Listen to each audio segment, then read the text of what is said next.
Willingness to assume full responsibility. All of us have been taught that, to take full, 100% responsibility. Mark Hughes says, what happened to me might not have been my responsibility, but what I do about it is my full responsibility. I've had some things, some people did me wrong. In his first couple of business experiences, he was done wrong. Some people ran off with the money. He was left holding the bag. But he said, that's what happened. And I was not responsible for what happened, but I am responsible for saying to myself, now, what am I going to do about what's happened? If a hailstorm destroys the farmer's crop, he wasn't responsible for that.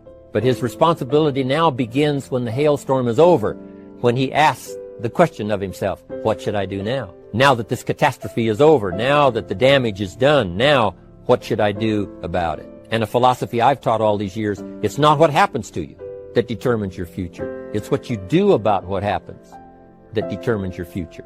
And this is a major part of it, accepting full responsibility. If you've got an organization, you're conducting meetings, and you're the leader, the responsibility ends with you. Someone else may mess up, make some mistakes, still your responsibility. Some things over which you have no control, understandable. But what you do about it now, how you fix it, the diplomacy you use, the strategy you use, that's the kind of responsibility now that depends on you. Also, you've got to be responsible for your future. Nobody's going to fix it. No one else is going to design it. No one else is going to come along and say, hey, I will make sure it all works well for you. You've got to take all the input. You've got to take all the testimonials, all the teaching, all the training, all the influence. Then you've got to have the responsibility of designing your life. You can design a life of prosperity, or you can design a life just to coast and get by. The responsibility belongs to you. Next is cooperation. It's how to cooperate so that we take advantage of each other's ideas, we take advantage of each other's input, we take advantage of each other's enthusiasm, we take advantage of each other's testimonial, and we take advantage of each other's willingness to grow. That kind of cooperation has built. In those early days, Mark got the group together, Jerry Shatanovich, Doug Stuntz, the rest, and made some plans to cooperate. Said, no telling what kind of powerful meetings we can have if we work together.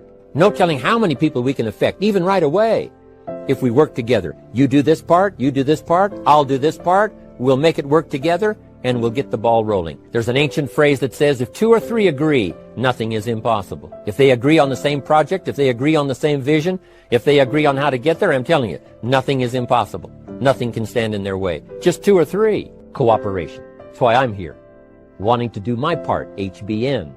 Send out some ideas.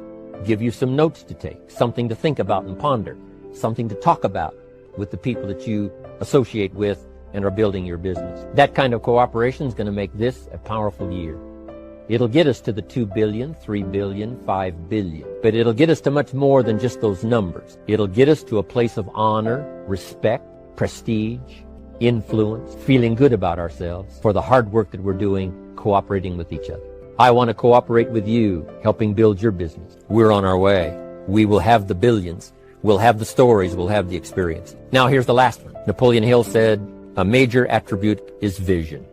Vision is in many parts. 1, a vision for your own course to follow. A vision for you, for yourself. A vision for your financial future. A vision for your health. A vision for your wealth. A vision for you to latch onto and make something out of. A vision for your family. Because vision must now lift others as well as ourselves. Guess what our family is counting on? That we'll be able to see things that at first they cannot see. That we'll be able to look further into the future than perhaps they will be able to look. The same is true with your organization, the people that are around you. They're counting on your vision. Perhaps you've been there a little longer than they have. Maybe you've been there a lot longer than they have. And they will look to you to help them see things that they can't see in the beginning. And if you will do that, I'm telling you, you'll have such a dramatic effect on your organization, it will be unbelievable. A vision for yourself, a vision for your family, a vision for your organization, a vision for the people that you're close to. The old prophet said, without vision, we die, we perish. Unless we can see into the future, life loses its meaning. Unless we can look further than just where we are at the moment, then we have no reason for faith, no reason for activity. But if we'll develop this skill, beyond any other skill, I'm telling you, it will help us touch people. Because they'll want to be around us, because we have this look into the future. Not only the short-range vision of what we're going to do this week, this month, this year, but the long-range vision like Mark has, taking us to the 5 billion. You can have a vision that will take your organization into the future and bless everybody with success. Here's the big challenge of life. You can have more than you've got because you can become more than you are. That's the challenge. And of course, the other side of the coin reads, unless you change how you are, you'll always have what you got. I have found in my experience that income does not far exceed personal development.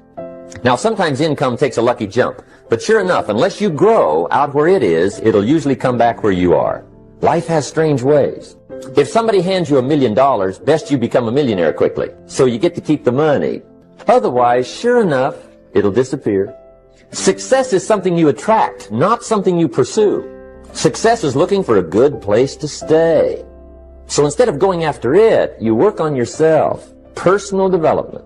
See, the major question to ask on the job is not what are you getting. The major question to ask on the job is what are you becoming? Because true happiness is not contained in what you get. Happiness is contained in what you become. So that's our major subject for tonight, personal development. Of all the assignments Mr. Schoaf gave me at age 25, this was probably the most difficult. In fact, I'm still working on this one. I think it's an unending challenge to see what you can become. The next subject is called Basic Laws. And it's good to study the basics. And I call these basics primarily because they come from the Bible. Now, I'm not a theologian or a minister, and that'll be apparent. But Mr. Schoaf taught me that the Bible was a good textbook for ideas and stories and success equations, how to live the better life. I found out that was true. He also taught me that the Bible is as practical as it is spiritual, and I found out that's true. If you look at your bank account and your income and you're not happy, there's several places in the Bible to check to see what the heck's wrong so you can make the changes. And we're going to cover some of those tonight, called basics. Okay, the next subject is my favorite, setting goals. Mr. Schoaf taught me how to set goals. What a favor that was. One morning at breakfast, shortly after I met him, he said, Jim, let me see your current list of goals, and let's go over them and talk about them. He said, maybe that's the best way I can help you get a better direction started. And I said, I don't have a list. He said, well, is it out in the car or home somewhere? I said, no, sir. I don't have a list anywhere. He said, well, young man, that's where we got to start. He said, I can tell you right now, if you don't have a list of your goals with you, he said, I can guess your bank balance within a few $100s, which he did. And that got my attention. I said, you mean my bank balance would change if I had a list of goals? He said, drastically. That day, I became a willing student how to set goals. And sure enough, learning how to set goals changed my life. And I often wondered why no one had ever taught me how to set goals up until age 25. So here I am, age 25, married, my family starting, I've been to college, I'm working, and I still don't know how to set goals. But fortunately, when I was 25, I met the man who taught me how. And it revolutionized my whole life. Economically, socially, personally, it's incredible. So I want to share with you tonight what Mr. Schoaf shared with me, how to set goals. It can be a life changer. The major key to your better future is you. And I'd like to have you underline two words just to give it some added punch. Underline the word major and the word you. Now, my first suggestion is transfer this to a card or something where you can put it up where you can see it every day. Preferably put it up where you can see it at the beginning of the day, before you go off to put the day together. This is a good phrase just to glance at, to keep in mind as you're putting the day together. It's called the silent seminar. If you'll just let this talk to you during the day, I found it to be tremendously helpful. I used to wonder why two people could work for the same company, one make twice as much money. Now see, that used to puzzle me. And maybe they were the same age, graduated from the same school, live in the same community, work for the same company, with the same products and the same services, they've got the same traffic, the same problems, and one makes $1,000 a month, the other one makes $2,000 a month. Now that was my puzzling question. Why would this long list be the same and the money twice as much? I asked, what's the difference between $1,000 a month and $2,000 a month? And I don't mean $1,000 a month, right? I could figure that out. But what makes the difference? Why would one person do twice as well, 3 times as well? Speaking economically, now I know there's more than one way to do well. I understand that. But in this little narrow area called compensation, what's the difference? Well, back then, with my faulty thinking, I'm trying to reason it out. I thought, well, maybe time makes some of the difference, right? Some people do better because they have more time. I used to say, Harold ought to be able to do well. He's got a lot of time. If I had all of Harold's time, I could do well. Now, that's got to be dumb, right? Number one, you can't get somebody else's time. A guy says to me one time, he says, you know, if I had some extra time, I could make some extra money. I said, then forget it. There isn't any extra time. Now, if you can't get more time, which you can't, what could you get more of that would make a difference in economic results? And here's the key word. Make it a part of your notes. We're going to consider it tonight. The word is value. And I have a little phrase for your notes. Value makes the difference in results. You can't get more time, but you can create more value.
Chẳng được quên khi cơn mưa đêm lại về. Em đã quên lời thề và ta như đông chìm sâu. Không gần mới em anh nhận màu. Em chỉ cần mơ đâu em bay. Chỉ còn là những cơn mưa vô giá. Cho bên mơ em không mơ anh. Anh một đêm mơ chỉ cho bên em không được cần nhớ. Và chỉ có em không muốn nhớ. Và người ta bên nhau như ngã tớ. Muốn nhớ về say em chỉ có mấy em ở đây. Và anh như muốn chết đi nhưng không muốn em mơ mày. Tình yêu làm cho ta đau đầu. Không em như nằm hâm mộ. Anh như đeo mong cầu. Và vui bên em hôn sầu. Chào các bạn yêu mơ. Chỉ có bên em nhưng là khó mơ. Mà đã dài em muốn bên ai. Anh không mong gì hơn. Chỉ mong em sẽ ở đây ôm anh thật gần. Anh chỉ mong đôi ta được có nhau. Mà đừng em đâu anh có em. Một đêm bên anh có em. Ta sẽ trao nhau môi hôn thật sâu. Ôm anh.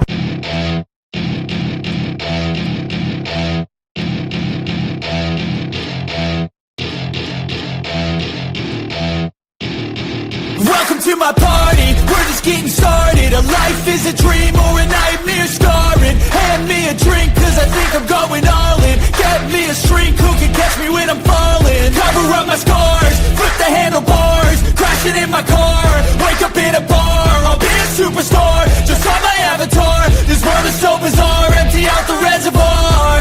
Yeah, I'm taking 6 shots, yeah, straight to the face. And I wanna get lost, I'm sick of this place. Don't know how to stop when I'm feeling this way. So I'm taking 6 shots till I'm feeling okay.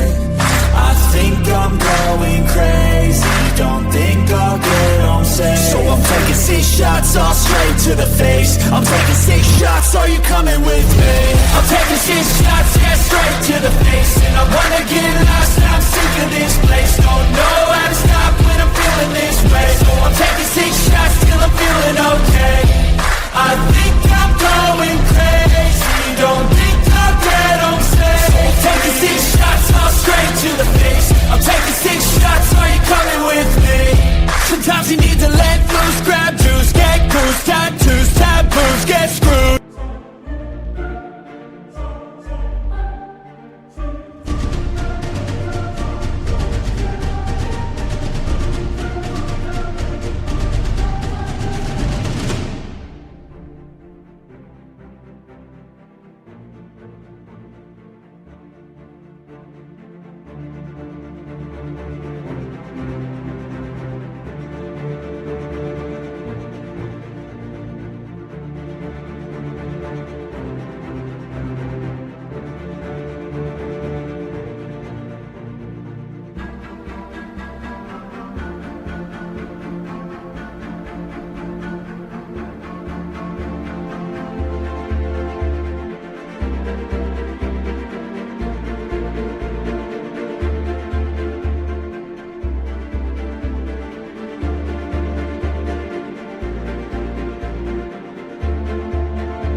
Listen up, buttercup, all those hate comments will never make you feel enough. We're all adequate graduates, heart full of calluses, but we know calculus. Damn, ain't that fabulous. Can't wait to apply all those mathematicus. But we can't.